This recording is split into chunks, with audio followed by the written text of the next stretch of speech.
Her gece yuxusu arşa çəkilir. Yatağı şəhidlər xiyabanıdır. Analar qəlbində dərdlər əkilir. Xəyalı savaşlar meydanındadır. Bir şəhid anası tənha ağlayır. Ağzında keyləşir donub loxması, yurda şəhid gedir tənha balası. Fikrindən çıxmayır doğma balası. Ürəyi dünyanın savaş meydanı, bir şəhid anası tənha ağlayır.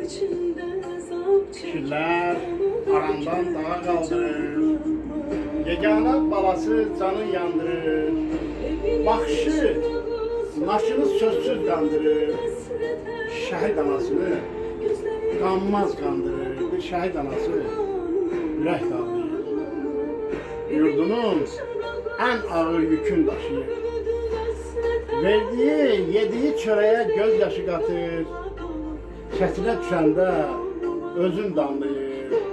Çəkilib kənara pünhan ağlayır. Bir şəhid anası ürək dağlayır. Həyatda kimsəyə ümidi yoxdur. Ürəkdə ananın dərdləri çoxdur. Qəlbində yurdunun külün saxlayır. Bir şəhid anası yurdun ağlayır. Şəhid balasının yasın saxlayır. Bir şəhid anası pünhan ağlayır.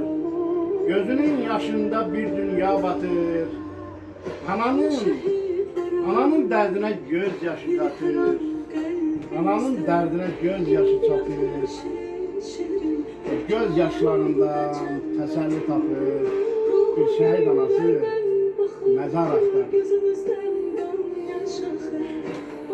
Haqqını yerdə yox, göydə axtarır. Yurda sahib çıxan şəhid anası. Yurdunun dərdinə tənha ağlayır. Oğlunu itirən şəhid anası.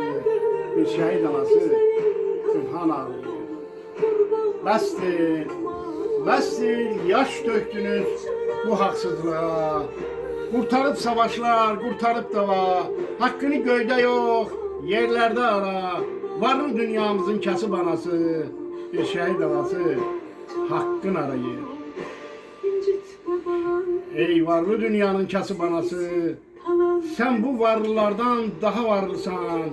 Yerüstü sərvətlər səninki deyil. Yeraltı sərvətlə böyük varlıqsan. Bir şəhid anası varın axtarır. Bir şəhid anası tənha ağlayır. Bir ana qapılıb düşüncələrə, hər işi özünə bir nöqsan sayır. Bir ana sığınıb öz qeyrətinə, şəhid balasının yasın saxlayır. Bir ana kənarda tənha ağlayır.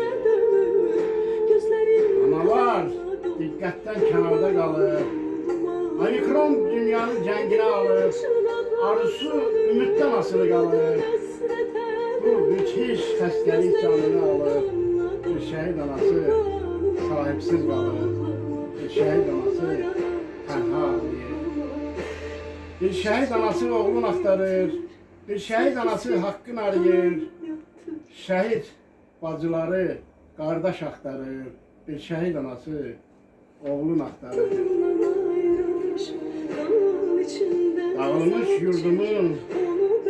Dağılmış yurdunun odun axtarır. Namir qabağında boynunu bükür. Şəhid məzarlığını soradır. Bir şəhid anası tənha ağlayır. Ananı məmurlar salır nəzərdən. Övladın Murov dağalı əlindən. Qisasını alır öz gözlərindən. Şəhid övladının yasını saxlayır. Bir şəhid anası tənha ağlayır. Millətin dərdinə çəkə bilmirik. Həqiqət acıdır, yeyə bilmirik. Ananın dərdini duya bilmirik. Yaxşıları pisdən seçə bilmirik. Ananın göz yaşını silə bilmirik. Ananın göz yaşını silə bilmirik. Bir şəhid anası tənha ağlayır. Bir şəhid anası